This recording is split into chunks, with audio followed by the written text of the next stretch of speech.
ഇരുമ്പ് തൂണാക്കി വെച്ചു എന്നാണ് വചനം പറയുന്നത്. എന്താക്കി വെച്ചു? ഇരുമ്പ് തൂണാക്കി വെച്ചു.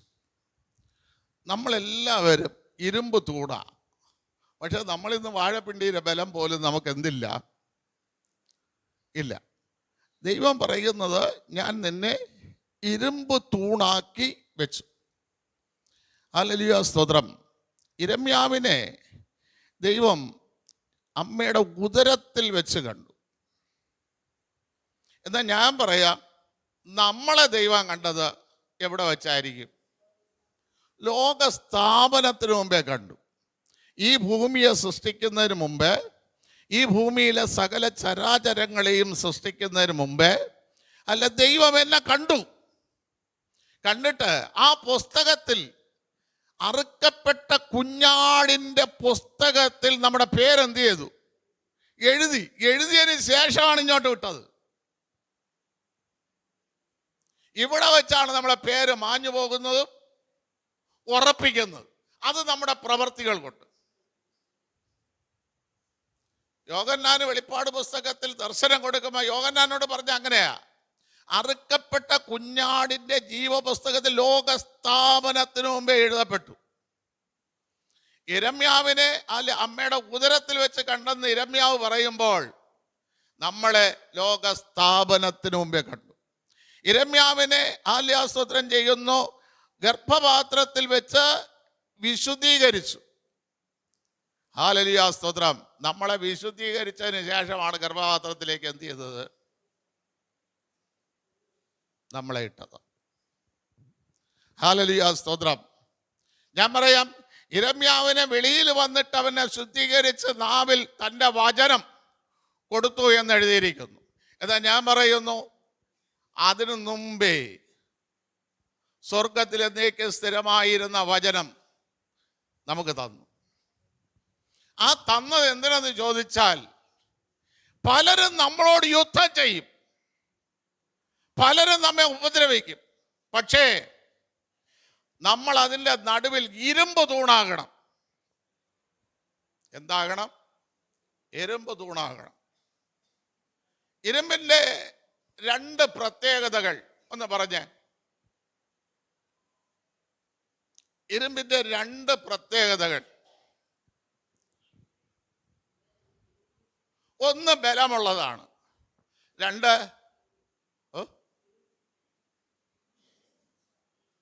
ആ ബലം നശിക്കുമ്പോൾ ദുരിതം പോകും.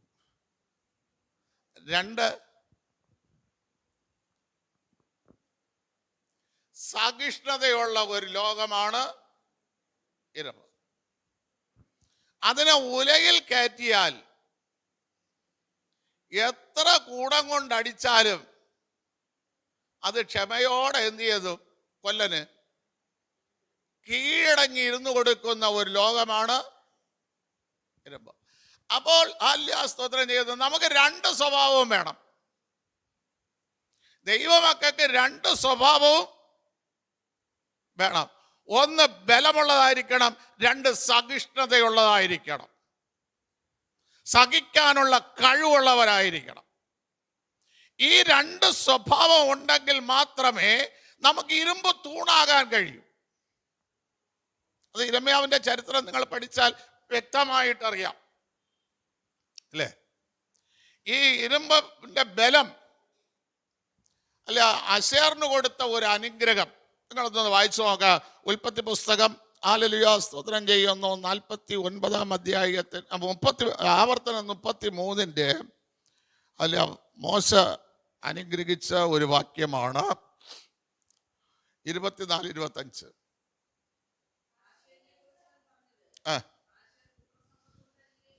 അപ്പൊ ഒരു മനുഷ്യന്റെ ബലം ഏതിലാണ്?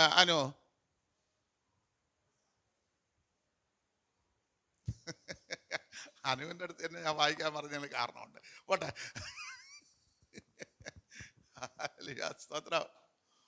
ഏത് മനുഷ്യന്റെ ബലവും അവന്റെ പുത്രസമ്പത്തിലാണ്.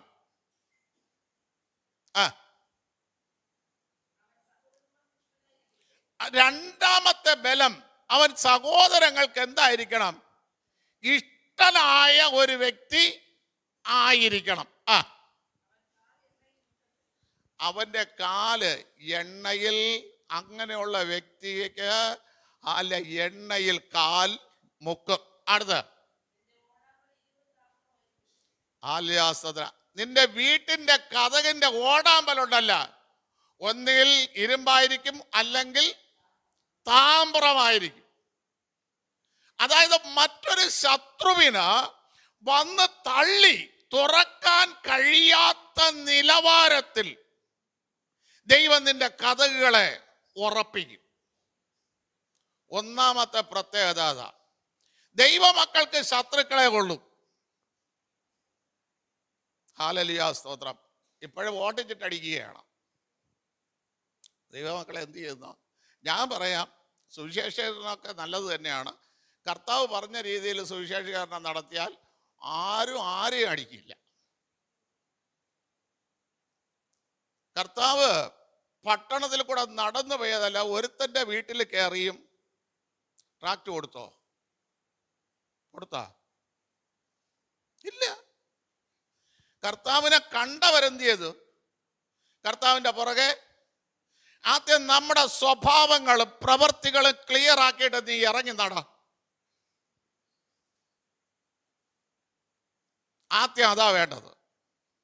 2, ഹല്ലേലൂയ, സ്തോത്രം. കർത്താവ് പറഞ്ഞു, ഒരുത്തൻ്റെ വീട്ടിലും ചെന്ന് എന്ത് ചെയ്യരുത്? നിർബന്ധിക്കരുത്. നിങ്ങളെ സ്വീകരിക്കുന്നവൻ്റെ വീട്ടിൽ. അങ്ങനെയാണ് സുവിശേഷം. ദൈവം പറഞ്ഞ ഒരു മാതൃകയുണ്ട്. ആ മാതൃകയ്ക്കകത്താവ് എവിടെയെങ്കിലും കിടക്കണ കുറെ പണം വരുത്തിയിട്ട് കുറെ എനിക്കും എടുക്കാം, കുറച്ച് അവരിക്കും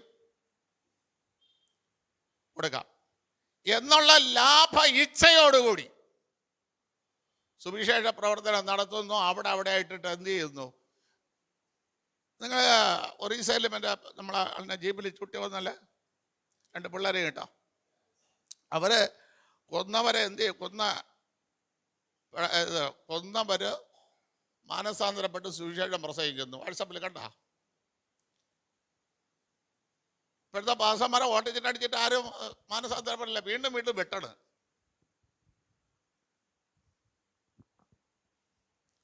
മനസ്സിലായ? ആദ്യം നമ്മുടെ പ്രവൃത്തികൾ ക്ലിയർ ആകിയിട്ട് സുവിശേഷം പറയാൻ പോണം. സാക്ഷി പറച്ചില്, പിന്നെ ആല്യാസ്തോത്രം, കുറെ തുണിയും അരിയും കൊണ്ട് എന്ത് ചെയ്യും? ഒരു പോക്ക്. വീട്ടിനകത്ത് എന്താണ്?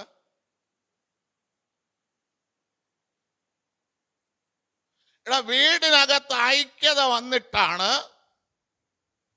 വീട്ടിനകത്തുള്ളവരെല്ലാം നേടിയിട്ടാണ് നീ പുറത്തോട്ട് എന്ത് ചെയ്യേണ്ടത്? വീട്ടിനകത്ത് പാസ്റ്റർ മോളും മരുവനൊക്കെ പാസ്റ്ററോടെ വടിയെടുത്ത് നിൽക്കണം. വെളിയിൽ ചെന്ന് സമാധാനം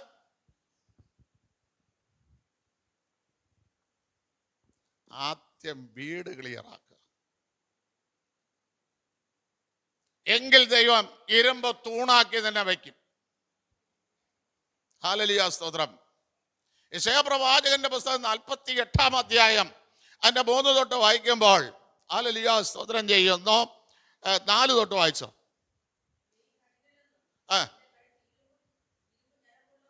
കേട്ടാ, എന്ത് ഞരമ്പാണ് നമുക്കിവിടെ ഉള്ളത്? ഈ കഴുത്തിൻ്റെ അടുത്ത് ഇരുമ്പ് ഞരമ്പാണുള്ളത്, സാധാ ഞരമ്പല്ല. എന്തിനാ കഴുത്തിൻ്റെ അടുത്ത് അങ്ങനെ ഒരു ഞരമ്പ് വെച്ചത്?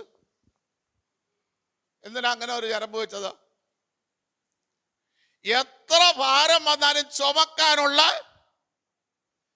കരുത്ത് നമുക്കുണ്ട്. അത് ദൈവത്തിന് നന്നായിട്ട് അറിയാം. അടുത്ത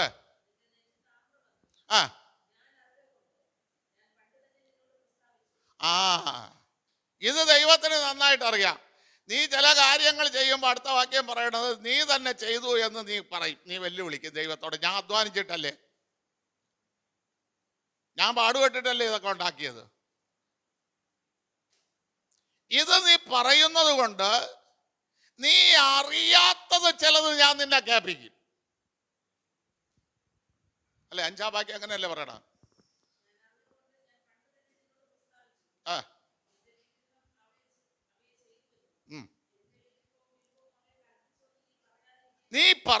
സംഭവിക്കാതിരിക്കേണ്ടതിന്, അത് സംഭവിക്കുന്നതിന് മുമ്പേ ഞാൻ നിന്നോട് എന്ത് ചെയ്യാണ്?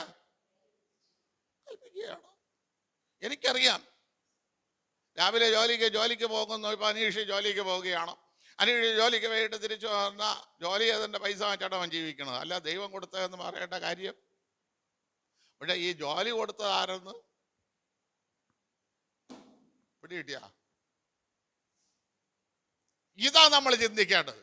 നീ ജോലി ചെയ്തിട്ടാണ് നിനക്ക് പൈസ കിട്ടിയത്. പക്ഷെ ഇതിന് മുഖാന്തരം ഒരുക്കിയ ആള്, വാഴ്ചകളും അധികാരങ്ങളും അവന് വേണ്ടി അവനാൽ സൃഷ്ടിച്ചിരിക്കുന്നു. അല്ലെ കൊലോസ്യർക്ക് ലേഖനത്തിൽ പറയുന്നത്. അപ്പൊ ആ അധികാരത്തിൽ, ആ വാഴ്ചയിൽ നിന്നെ ആക്കിയത് ആരാണെന്ന് നീ എന്ത് ചെയ്യണം? അത് നീ അറിയണം. ഹല്ലേലൂയ, സ്തോത്രം. അടുത്ത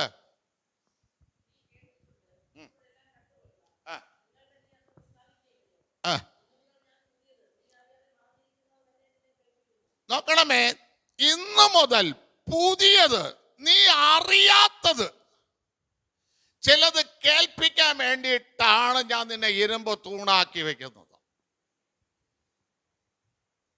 ചിലത് അല്ലെ, യെഹെസ്കേലിനോട് പറഞ്ഞു, ഞാൻ നിന്നെ ഇസ്രായേൽ ഗൃഹത്തിന്റെ കാവൽക്കാരനാക്കി വെച്ചു. എന്തിനാണ്? ഞാൻ പറയുന്നത് നീ അവരോട് പ്രസ്താവിക്കണം. ദുഷ്ടനോട് നീ മരിക്കുമെന്ന് പറഞ്ഞാൽ അത് അവനോട് അങ്ങനെ തന്നെ പറയണം. ഇതിനു വേണ്ടി ഞാൻ വെച്ചിരിക്കുന്നു. ഇങ്ങനെ പറയുമ്പോൾ അവരുടെ നോട്ടമൊക്കെ എങ്ങനെയായിരിക്കും?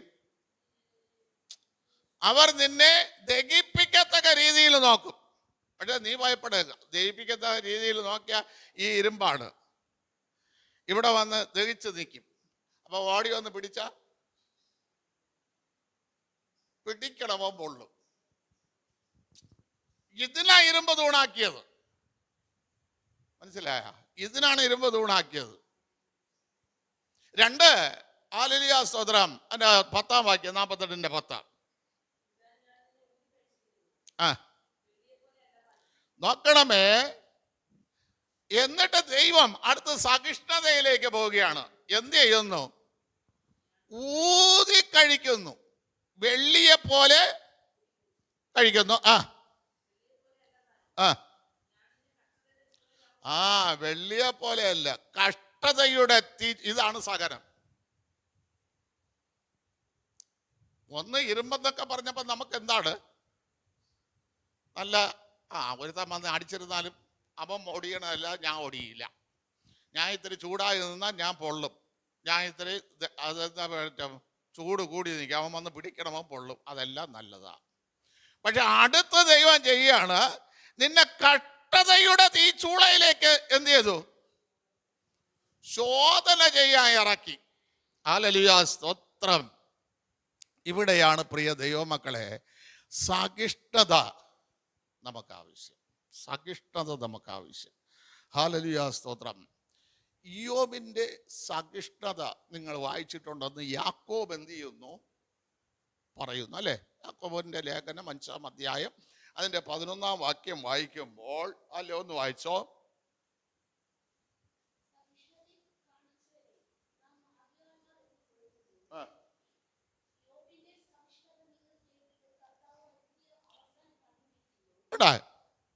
യോബിന്റെ സഹിഷ്ണുത നിങ്ങൾ കണ്ടിരിക്കുന്നു, അവസാനം വരുത്തിയതും നിങ്ങൾ കണ്ടിരിക്കുന്നു. അവസാനത്തിൽ ആദ്യം യോബിനെ ദൈവം എന്താണ് ചെയ്തത്? സഹിച്ചു. യോബ് സഹിച്ചു കഴിഞ്ഞപ്പോൾ ആദ്യം യോബിനെ എന്ത് ചെയ്തു? ഹല്ലേലൂയ, സ്തോത്രം. അവനെ ആദരിച്ചെന്നാണ് എഴുതിയിരിക്കുന്നത്. അല്ലെ, 42-ന്റെ 8 നമ്മൾ വായിക്കുമ്പോൾ ഇയ്യോബിനെ ദൈവം ആദരിച്ചു. ഈ ആദരിച്ചത് ഇയ്യോബ് എപ്പോൾ മനസ്സിലാക്കി? ഹലോ, ഇങ്ങോട്ട് നോക്കി. യോബിന്റെ പ്രസംഗിച്ച് തഴമ്പിച്ച പുസ്തകമാണ്. ഇതൊരു ഉത്തരം. ഇയ്യോബിനെ ആദരിക്കുമെന്ന് ഇയ്യോബ് എപ്പോഴെങ്കിലും മനസ്സിലാക്കിയിരുന്നോ? ഇയ്യോബ് എപ്പോഴെങ്കിലും എന്നെ ആദരിക്കുമെന്ന് ഇയ്യോബ് മനസ്സിലാക്കിയിരുന്നോ?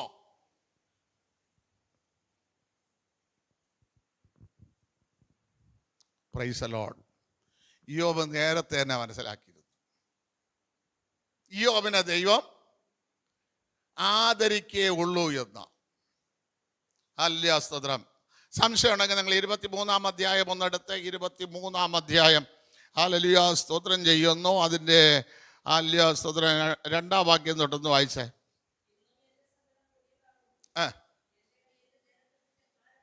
എൻ്റെ കൈ എൻ്റെ ഞരക്കത്തിൻ്റെ ഭാരമാകുന്നു. ആ ദൈവത്തെ എവിടെ കണ്ടെങ്കിലും ഉള്ളതായിരുന്നു, അവിടെ പോയി ഞാൻ എൻ്റെ സങ്കടം എന്ത് ചെയ്യുമായിരുന്നു? പറയുമായിരുന്നു.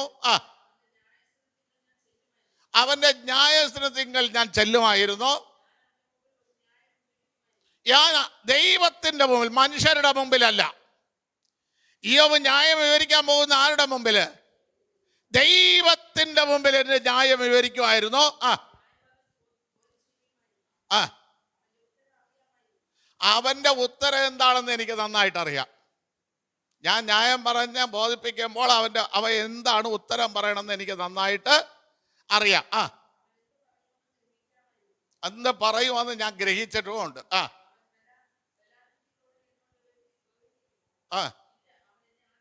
കണ്ടോ,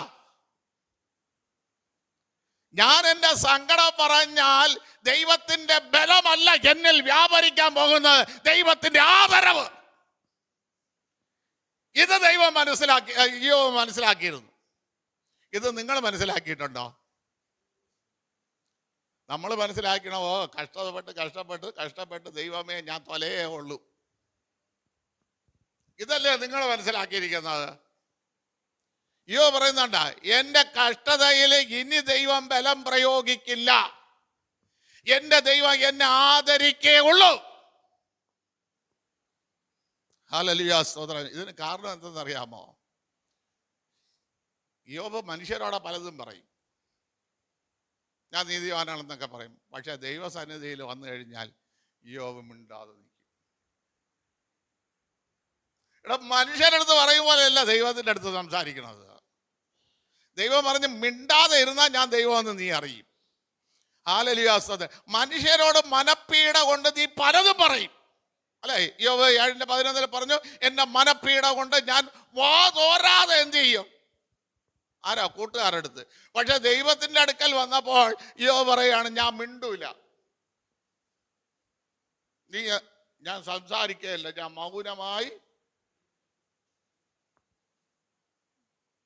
ഞാൻ ഒരിക്കലും ഒരു സഭയിൽ ചില പ്രസംഗിച്ചപ്പോൾ എൻ്റെ സഭാവിശ്വാസി പറഞ്ഞു, അപ്പോഴും നിങ്ങൾ പറയണമല്ല കേട്ട് ഞങ്ങൾ തലയാട്ടി മൗനമായിട്ട് ബൊമ്മയെ പോലെ ഇരുന്നിട്ട് പോണമെന്നാണ് പാസ്റ്റർ സൂചിപ്പിച്ചത്, അല്ലേ?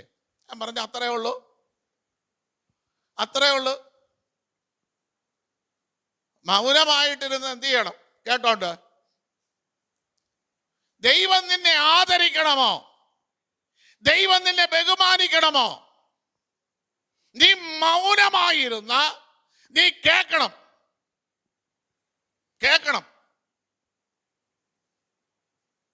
ഹല്ലേലൂയ, സ്തോത്രം. യോബ് ഹല്ലേലൂയ, സ്തോത്രം 9:3 വായിക്കുമ്പോൾ, യോബിന്റെ പുസ്തകം 9-ാം അധ്യായം 3-ാം വാക്യം വായിക്കുമ്പോൾ,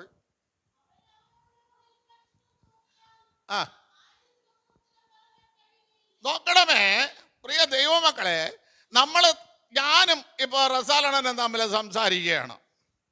ഞാൻ ഒരു കാര്യം പറഞ്ഞു, ആ കാര്യത്തെ മൂടത്തക്ക രീതിയിൽ മറ്റൊരു കാര്യം റസാലണ്ണന് ജയിക്കണം, എനിക്കും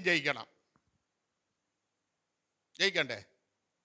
അണ്ണനും തോക്കാൻ മനസ്സില്ല, എനിക്കും തോക്കാൻ മനസ്സില്ല. അപ്പൊ അങ്ങനെ വരുമ്പോൾ ഞാൻ ഒരു കാര്യം പറഞ്ഞു, അണ്ണൻ മറ്റൊരു കാര്യം കൊണ്ട് എന്നെ അടയ്ക്കാൻ വേണ്ടി വേറൊരു കാര്യം പറഞ്ഞു, ഞാൻ അതിന് മറുകൃതിയായിട്ട് വേറൊരു കാര്യം പറഞ്ഞു, അണ്ണ അതിന് മറുകൃതിയായിട്ട് വേറൊന്ന് പറഞ്ഞ് നമ്മൾ എവിടെ എത്തി? വഴക്കിന്റെ വക്കിൽ എത്തി. അതേസമയം ഒരാൾ മൗനായാലോ, നീ എന്തിനാ പറഞ്ഞോണ്ട് പോ, എനിക്കെന്തിന്? എന്റെ വിഷയങ്ങൾ ഞാൻ ദൈവത്തിന്റെ കയ്യിൽ കൊടുത്തു, നീ എന്തിനാ പറ? വഴക്ക് നടക്കുവോ?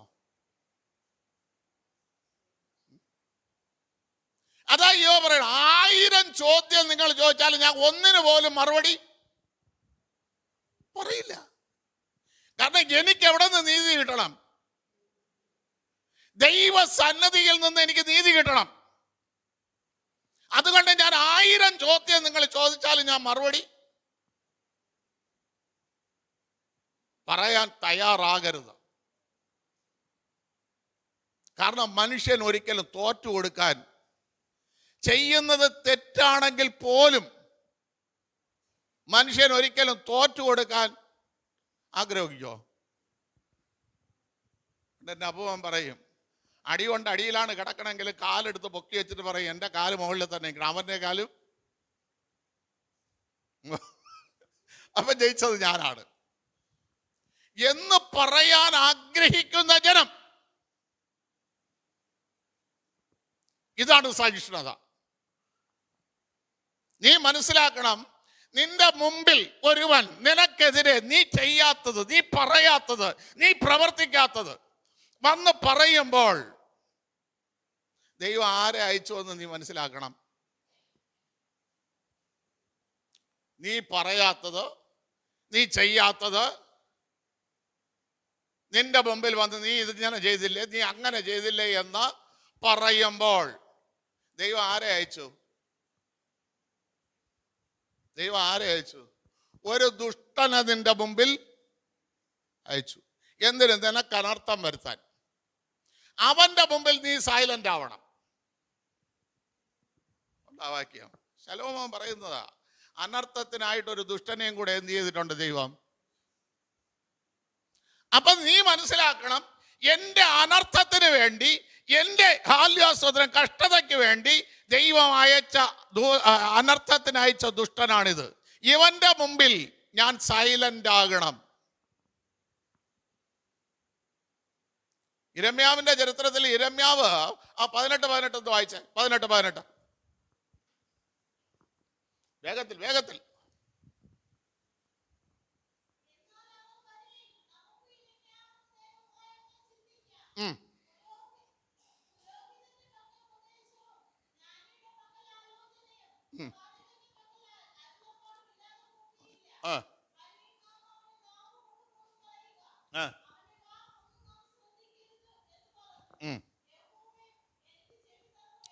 നോക്കണമേ, ഇതാരൊക്കെ? പുരോഹിതൻ, പ്രവാചകൻ, പിന്നെ ജ്ഞാനി, ഇത്രയും പേര് ഒന്നിച്ചുകൂടി യിരെമ്യാവിനെ കൊല്ലത്തക്ക രീതിയിലുള്ള വാക്കുമായിട്ട് യിരെമ്യാവിന്റെ അടുത്ത് തന്നെ വരികയാണ്.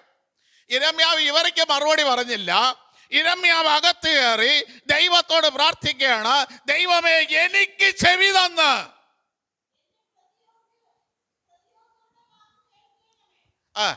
അപ്പൊ എന്ത് ചെയ്യണം?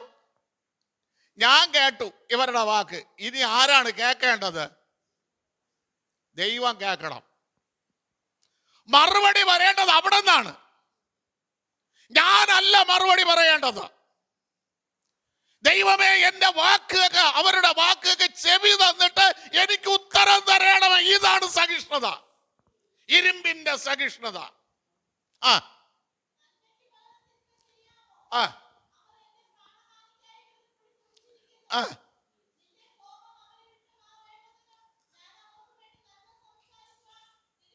ഈ വന്നത് ആരൊക്കെയാണ്? യിരെമ്യാവ് ഇടിവിൽ നിന്ന് പ്രാർത്ഥിച്ച വ്യക്തികളാണ് യിരെമ്യാവിനെ കൊല്ലാനായിട്ട് എന്ത് ചെയ്തത്? യിരെമ്യാവിന് നേരെ ആലോചന പറയാനായിട്ട് കൂടി ആലോചിച്ചു വന്നത്. നമ്മളാണെങ്കിൽ എന്ത് പറയും? നീ ഇപ്പം സംസാരിക്കണം. ഞാനാണെങ്കിലും പറയും, ഇപ്പം സംസാരിക്കണം. അന്ന് ചാവാൻ കിടന്നപ്പോഴേ ഞാൻ വന്നിരുന്ന് കുത്തിയിരുന്ന് പ്രാർത്ഥിച്ചത് കണ്ടാണ് നീ എന്ത് ചെയ്തത്? വിടുതൽ പ്രാപിച്ചത്. ആ നന്ദിയെങ്കിലും കാണിയടാ. പക്ഷെ യിരെമ്യാവ് അതൊന്നും പറയാൻ വയ്യില്ല. യിരെമ്യാവ് അകത്ത് കയറി ദൈവത്തോട് പ്രാർത്ഥിക്കാൻ തയ്യാറായി. നീ ചെവി തരണം, അവർക്ക് വേണ്ടി ഞാൻ ഇടിവിൽ നിന്ന്, നിന്നോട് ഇടിവിൽ നിന്ന് പ്രാർത്ഥിച്ചത് നീ എന്ത് ചെയ്യണം? ഓർക്കണമേ. പ്രിയ ദൈവമക്കളെ, ഏത് പ്രതികൂലം വന്നാലും, ഏത് പ്രതിസന്ധി വന്നാലും ഹല്ലേലൂയ, സ്തോത്രം ചെയ്യുന്നു. പണ്ട് ആല്യാസ്തോത്രം. ഞാൻ പറയാൻ ദൈവങ്ങളെ, മുമ്പേയൊക്കെ ആണെങ്കിൽ നമ്മൾ വളരെ കുഴപ്പം പിടിച്ച് നടന്ന സമയത്ത് യാതൊരു വഴക്ക് കേട്ടിരുന്നാലും ചാടി എന്ത് ചെയ്യുമെന്നറിയാമോ? അതെന്തൊരു അങ്ങോട്ട് ചെന്ന് പ്രശ്നം തീർത്തിട്ട് വരാമെന്നും പറഞ്ഞുകൊണ്ട് നമ്മൾ പോകും. നമ്മളാദ്യം പോകുമായിരുന്നു. പക്ഷേ രക്ഷിക്കപ്പെട്ട് ധ്യാനപ്പെട്ട അഭിഷേകമൊക്കെ കിട്ടിക്കഴിഞ്ഞപ്പോൾ യാവൻ വന്ന് നമ്മളെ തെറി വിളിച്ചിരുന്നാലും കഥ അങ്ങ് പൂട്ടും. അവൻ വിളിച്ചിട്ട് അങ്ങ് പോട്ട്, അവൻ വിളിച്ചിട്ട് പോട്ട്. വെള്ളം അടിച്ചുകൊണ്ട് പോകുന്നവർ ആ റോഡേ പോകുമ്പോൾ റോഡിൻ്റെ വീടായത് കണ്ട് ചെറിയ പാട്ടും പാടിയൊക്കെ വരും. പക്ഷെ ദൈവം അവൻ പിറ്റേ ദിവസം അതുവഴി തെറി വിളിച്ച് പാട്ട് പാടിക്കൊണ്ട് പോകാൻ അവനില്ല. അവൻ ഏതെങ്കിലും ആശുപത്രിയിലായിരിക്കും. ഓണ വഴിയിൽ താഴോട്ടൊരു ചാനലുണ്ട്. ഒന്നേ ഉരുണ്ട് വീഴുന്ന, അവിടെ വീഴുന്ന കയ്യാ കാല പൊട്ടി. എന്നെ ഒരാൾ തെറിയും വിളിച്ചിട്ട് പോവുകയാണ്, പാട്ടും പാടിപ്പോയി. ഓടിച്ചെന്ന സാൽവേഷൻ ആർമി ചർച്ചിൻ്റെ ഫ്രണ്ടിൽ കയറി ഒരു ആട്ട പിടിച്ച് വീണ്ടും മദ്യപിക്കാനായിട്ട് എവിടെ പോവുകയാണ്? KTDCയുടെ അടുത്തോട്ട് പോവുകയാണ്. പോകുമ്പോൾ ആട്ടയുടെ ബ്രേക്ക് പൊട്ടി ആ വെള്ളാറിൻ്റെ താഴോട്ട് പോയെടുത്ത കുഴിയിൽ മറിഞ്ഞ് ഇവിടെയും പൊട്ടി, എളുപ്പൂടും ആയുർവേദ ആശുപത്രിയിലായി. 3 മാസങ്ങൾ അവിടെ. ഞാൻ അവനെ ഇറങ്ങി അടിച്ചെങ്കിലാ കേസായ എൻ്റെ പൈസയും നഷ്ടം, എൻ്റെ സമയം നഷ്ടം. മറ്റത് ദൈവം ചെയ്താൽ ഇതാ സഹിഷ്ണുത. ഹല്ലേലൂയ. അതിൻ്റെ 26 അതിൻ്റെ 14-15 ഹല്ലേലൂയ സ്തോത്രം ചെയ്യുന്ന അതിൻ്റെ 8-ാം വാക്യമായിരുന്നു. 26-ന്റെ 8.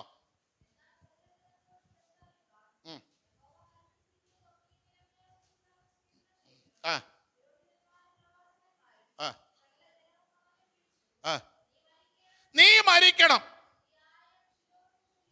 നോക്കണമേ, യിരെമ്യാവ് പറഞ്ഞു ഈ ആലയം ശിലോഹിന് തുല്യമായിട്ട് ഇടിഞ്ഞു പോകുമെന്ന്. ഇത് കേട്ടപ്പോൾ അത് ആലയം കൊണ്ട് ജീവിക്കുന്ന കുറേയുണ്ട്, പ്രവാചകന്മാരും പുരോഹിതന്മാരും ജ്ഞാനികളും.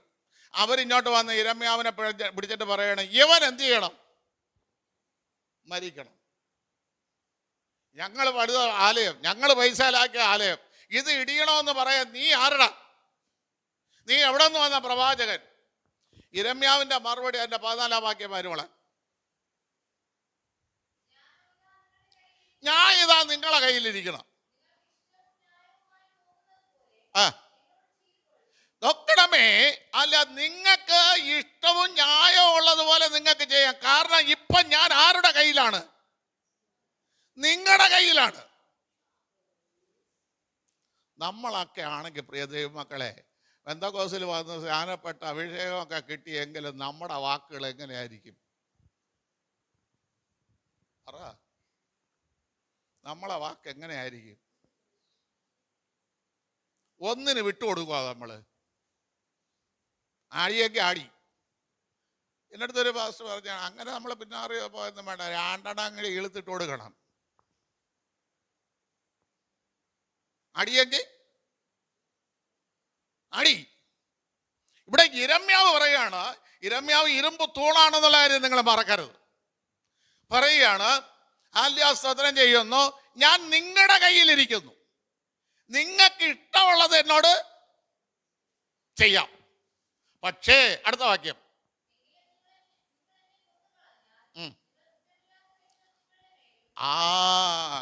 ഇതാര് പറഞ്ഞത്? കർത്താവ് പറഞ്ഞത്. കുറ്റമില്ലാത്ത രക്തം അത് ഞങ്ങളുടെ മേലും ഞങ്ങളുടെ മക്കളെ മേലും വരട്ടെ എന്ന് ആര് വിളിച്ചു വായിച്ചു? ഇസ്രായേൽ ജനം. ഇന്നും ഈജിപ്തിൽ ജനിക്കുന്ന കുഞ്ഞുങ്ങൾ അംഗഹീനരായിട്ടാണ് പകുതി ജനിക്കുന്നത്. ഈ നിമിഷവും ആ രക്തം ചോദിച്ചു വാങ്ങിച്ചില്ലേ? ഇതാ യിരെമ്യാവ് പറയുന്നത്. നിങ്ങൾ മനസ്സിലായോ? ഒരു പാസ്റ്ററൊക്കെ കയറി സഭയിൽ ഉടക്കുമ്പോൾ ആ രക്തം മക്കളെ മേലും അവരുടെ മക്കളെ മേലും കൊണ്ടുവയ്ക്കുകയാണ്. യിരെമ്യാവ് പറയുകയാണ്, ഞാനിവിടെ ഉണ്ട്, നിങ്ങൾക്ക് കൊല്ലാം, പക്ഷേ എന്നിൽ ഓടുന്ന രക്തം കുറ്റമില്ലാത്തതാണ്. ഇത് നീ മനസ്സിലാക്കിക്കോളണം. ഇതാ സഹിഷ്ണുത. നമുക്ക് യെശയ്യാ പ്രവാചകന്റെ പുസ്തകം 41 അധ്യായം അതിന്റെ 14 വാക്യം കൂടെ ഒന്ന് വായിച്ചേ.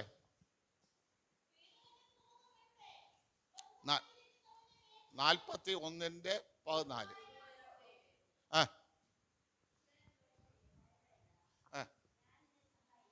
നോക്കണമേ, ഈ കഷ്ടതയിലായിരിക്കുന്ന ജനം ദൈവ സഹായമാണ് ചോദിക്കേണ്ടത്. നിങ്ങൾക്ക് മനസ്സിലായ? ഈ വേദനയിലായിരിക്കുമ്പോൾ ഈ പഹല്യസ്വതരം കണ്ണ് നിറഞ്ഞ് ദൈവത്തോട് നമ്മൾ സഹായം ചോദിക്കണം. കർത്താവേ, ഞാൻ ഇങ്ങനെ ഒരു കഷ്ടതയിൽ വന്നിരിക്കുന്നു, ഞാൻ ഇങ്ങനെ ഒരു വേദനയ്ക്കകത്തായിരിക്കുന്നു, എന്നെ സഹായിപ്പാൻ ഇവിടെ മനുഷ്യരില്ല, മനുഷ്യർക്ക് എന്നെ സഹായിപ്പാൻ കഴിയില്ല. ദൈവത്തോട് സഹായം ചോദിക്കണം. ഇവിടെ യാക്കോബിനോട് പറയുകയാണ്, പുഴുവായ യാക്കോബേ, ആ ശത്രു നിന്നെ ഒന്ന് കാലുകൊണ്ട് ഞെരിച്ച് കളയത്തക്ക രീതിയിലുള്ള ബലമേ ആക്കൊള്ളൂ, നിനക്കൊള്ളൂ. നീ പുഴുവ അവന്റെ മുമ്പിൽ, പക്ഷെ ഞാൻ നിന്നെ സഹായിക്കും. ദൈവം സഹായിക്കാൻ തുടങ്ങുമോ? വായിച്ചേ.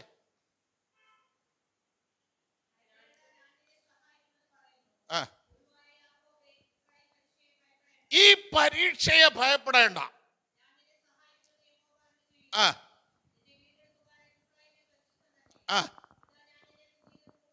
എന്തിനാണ് നിന്നെ ഈ കഷ്ടതയിലേക്ക് കൊണ്ടുപോയത്? നിന്നെ ഒന്ന് പുതിയതാക്കാൻ. ഹല്ലേലൂയ, സ്തോത്രം.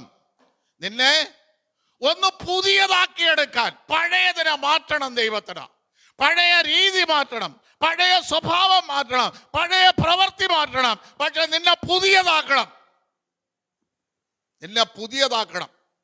അതിനുവേണ്ടി നിന്നെ ഈ കഷ്ടതയിലേക്ക് ഞാൻ കൊണ്ടുപോയത്, ഈ തീച്ചൂളയിലേക്ക് നിന്നെ കയറ്റിയത്. പക്ഷെ ഇന്ന് നിനക്ക് പുതിയതാവാൻ എന്തില്ല? മനസ്സില്ല. ഇന്ന് നീ പഴയതിൽ തന്നെ പോവുകയാണ്. നിന്നെ പുതിയതാക്കണം.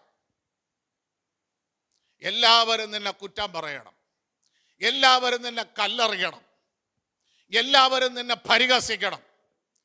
ഹല്ലേലൂയ, സ്തോത്രം. ആ ഒരു അനുഭവത്തിൽ നീ എത്തിയിട്ട് വേണം നിന്നെ എനിക്ക് പുതിയതാക്കാൻ. പുതിയതാക്കിയിട്ട് അടുത്ത് ഇതുവരെ നീ പറയണ ഒരു കാര്യവും നടക്കൂല. കാര്യം നിന്നിൽ എന്തില്ല? മൂർച്ചയില്ല. നീ കുറെ കാര്യങ്ങളൊക്കെ പറഞ്ഞു, നീ ജയിക്കാൻ വേണ്ടി കുറച്ച് കാര്യങ്ങൾ പറഞ്ഞു, പക്ഷെ നിന്നിൽ എന്തില്ല? മൂർച്ചയില്ല. ഇപ്പോൾ ഞാൻ നിന്നെ മൂർച്ചയുള്ളതാക്കി മാറ്റാൻ പോകുകയാണ്. കഷ്ടതയുടെ തീച്ചൂളയിൽ കൂടെ കയറ്റിവിട്ടത് പ്രിയ ദൈവമക്കളെ നമ്മളെ തകർക്കാനല്ല, നമ്മളെ വേദനിപ്പിക്കുന്നുണ്ടെങ്കിൽ നിന്നെ പുതിയതൊന്നാക്കാനാ. ആല്യാസ്തോത്രം. നിന്നിലുള്ള ആല്യാസ്തോത്രം ചെയ്യുന്നു. ആ മൂർച്ചയില്ലാത്ത സ്വഭാവം മാറ്റിയിട്ട് നീ പറയുന്ന വാക്കിൽ മൂർച്ചയുണ്ടാകും, മൂർച്ചയുണ്ടാകും. ഹല്ലേലൂയ, സ്തോത്രം. അടുത്ത് കണ്ടോ? ഒരു മെത്തി വണ്ടിയാക്കി തീർക്കുന്നു. എന്തിനാണെന്നറിയാമോ? വായിച്ചേ. നിന്റെ മുമ്പിൽ സാധാ പ്രതികൂലമല്ല നിൽക്കുന്നത്. അല്ല, സ്തോത്രം. സാധാ പ്രതികൂലമാണെങ്കിൽ ഒരു മനുഷ്യനാണ് നിന്റെ നേരെ നിൽക്കുന്നത്. പക്ഷെ ഇവിടെ നിൽക്കുന്ന പ്രതികൂലമുണ്ടല്ലോ, അത് ഏത് പ്രതികൂലമാണെന്ന് ചോദിച്ചാൽ നിനക്കതിനെ തൊടാൻ പോലും കഴിയാത്ത ഒരു പ്രതികൂലം നിന്റെ മുമ്പിലുണ്ട്. നിനക്കതിനെ തൊടാൻ പോലും കഴിയില്ല. കാര്യം അത് പർവ്വതമാ, അത് പർവ്വതമാ. ഹല്ലേലൂയ, സ്തോത്രം. അനുവാദം കിട്ടി സെരുബാബേലിന്. എന്തിനാ? ആലയം പണിയാനും മതിൽ പണിയാനും. അവന് സ്തോത്രം ചെയ്യുന്നു. അന്ന് അടിമയായിട്ട് 4000 സംതിക്ക് ആളിനെ കൊണ്ടുപോയെങ്കിൽ ഇവിടെ 44,000 പേരായിട്ടാ വന്നത്. എന്തിന്?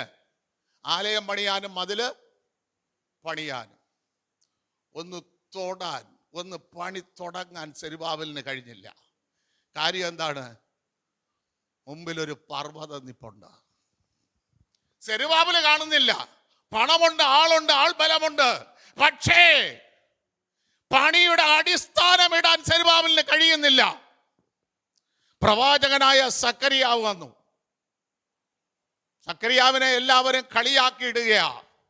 പ്രവാചകൻ പ്രവാചകനെന്ന്. അപ്പോൾ സക്കറിയാവ് പറഞ്ഞു, ഞാൻ പ്രവാചകനുമല്ല, പ്രവാചക ശിഷ്യനുമല്ല. ദൈവം എന്നെ പിടിച്ചതുകൊണ്ട് ഇന്നത് പ്രവചിക്കാൻ പറഞ്ഞതുകൊണ്ട് പ്രവചിക്കുന്നു. പക്ഷേ സക്കറിയാവ് പറഞ്ഞു, സെരുബാബിന്റെ മുമ്പിൽ ഒരു മഹാപർവ്വതം നിപ്പുണ്ട്. അത് കണ്ട ഈ പണമുണ്ടെങ്കിലും പദവി ഉണ്ടെങ്കിലും അല്ല ബലമുണ്ടെങ്കിൽ അവന് ഈ മതിൽ പണിയാൻ കഴിയാത്തത്. സക്കറിയാവ് അതിനെ ശാസിച്ചു. മഹാപർവ്വതമേ, നീ ആരായിരുന്നാലും ശരി, ഇന്ന് പകൽക്കാലം അങ്ങനെ ശാസിക്കാൻ വേണ്ടിയാ നിന്നെ ഒരു മെതിവണ്ടിയാക്കിയെടുത്ത നിന്റെ പ്രശ്നങ്ങളെ നീ തന്നെ ശാസിച്ച് ജയമെടുക്കാൻ വേണ്ടിയിട്ടാ ഈ കഷ്ടതയിൽ കൂടെ നിന്നെ കയറ്റിവിട്ടത്, ഈ പ്രതികൂലത്തിൽ കൂടെ നിന്നെ കയറ്റിവിട്ടത്. അങ്ങനെ കയറ്റിവിടുമ്പോൾ നീ പിറുപിറുത്തും, നീ വിഷമം പറഞ്ഞും, നീ കണ്ണുനീരൊഴിച്ചും നീ പിന്മാറി പോകരുതേ, പിന്മാറി പോകരുത്. ഹല്ലേലൂയ, സ്തോത്രം. നിന്നെ ഒരു മെതിവണ്ടിയാക്കിയ മലകളെ എന്ത് ചെയ്യണം? പർവ്വതങ്ങളെ കുടിക്കണം. അടുത്ത കുന്നുകളെ പതിർ പോലെ നിനക്ക് ഊതത്തക്ക രീതിയിൽ എന്ത് ചെയ്യുക? അതിനെ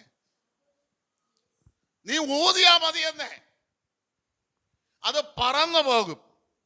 ആ രീതിയിൽ നിന്റെ മുമ്പിൽ നിൽക്കുന്ന പ്രതികൂലത്തെ തരണം ചെയ്യാൻ വേണ്ടിയിട്ടാ നിന്നെ ഞാൻ കഷ്ടതയുടെ തീച്ചുളയെ കൊണ്ടുവന്നത്, പ്രതികൂലത്തിന്റെ നടുവിൽ കൊണ്ടുവന്നത്.